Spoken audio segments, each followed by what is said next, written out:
The duty bound auto rifle is amazing.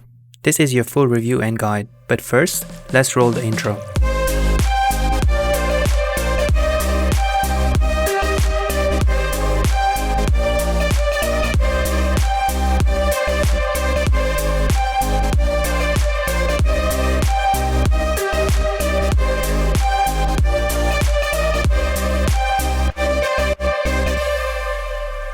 Did you like that intro? I hope you did. As you can see, the weapon has some potential.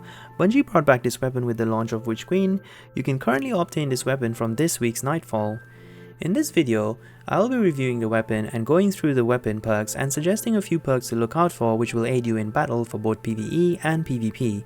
First of all, it's an adaptive frame auto rifle and fires at 600 RPM, and that is the most preferred archetype as they seem to do really well in PvP. When you look at its archetype, you can't help but imagine its competitors like the Summoner and Gnawing Hunger. However, those are in the energy slot and Duty Bound is in the kinetic slot. This means you have good weapon pairings in the energy slot for both PvE and PvP. So why am I reviewing this weapon? What's so special about it?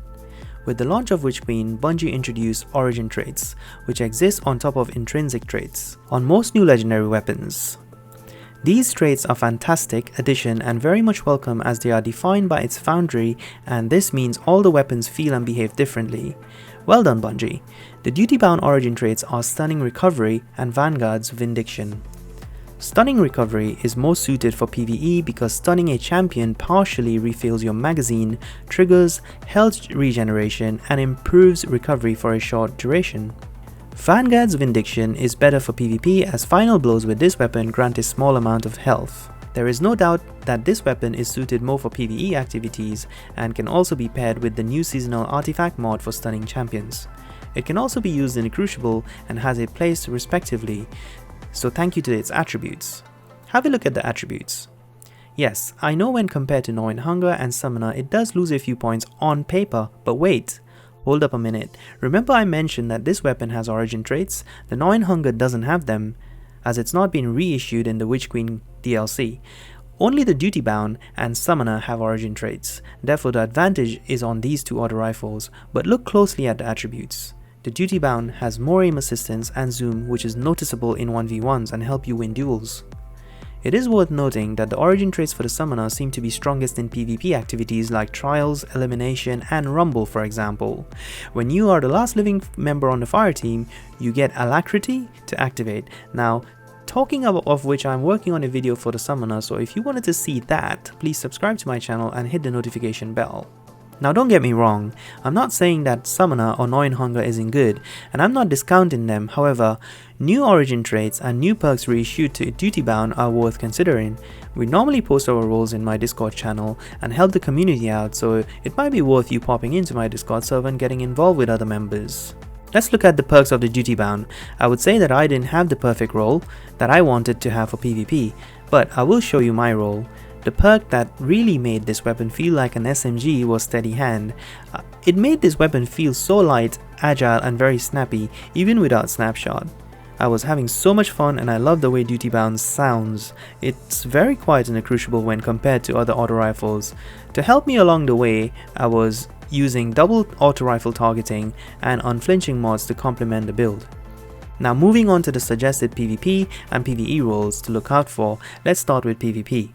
So, for the PvP role, I highly recommend Dynamic Sway, Steady Hands, Accurized Rounds, Small Bow with Range Masterwork, and a Counterbalance mod.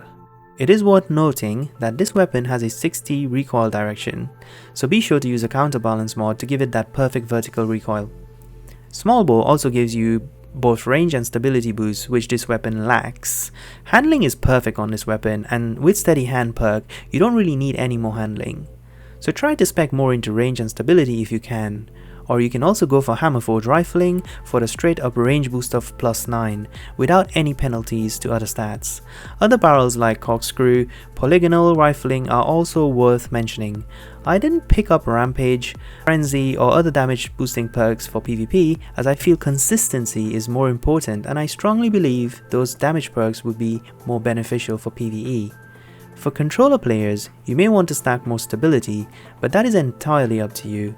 Whether you prefer stability or range, it's your preference. Your options are polygonal rifling and steady rounds in the first 2 columns to help with stability. Zen Moment is very good on controllers as well and is available in the 3rd column. Now let's look at the PvE roles. For PvE you want to have a damage perk to take advantage of, so I highly recommend the Match Made in Heaven, One for All and Stats for All. However, if you don't get this role, try Rampage and Frenzy as well. Remember, you can also use Rampage Spec to increase the duration of Rampage or use whatever you like. You can pair this with the recommended perks I mentioned earlier in column 1 or column 2, whether you like range or stability. Again, it's your preference. If you really want to see me experimenting with builds and trying new things in Destiny 2, come find me on Twitch when I go live. I'm very chatty and you can ask me anything about Destiny 2. Well, that's it from me guys. Let me know if you got a duty bound as yet and what your roles are in the comments below. If you want me to do a video covering anything in particular, also let me know likewise. Stay safe and happy.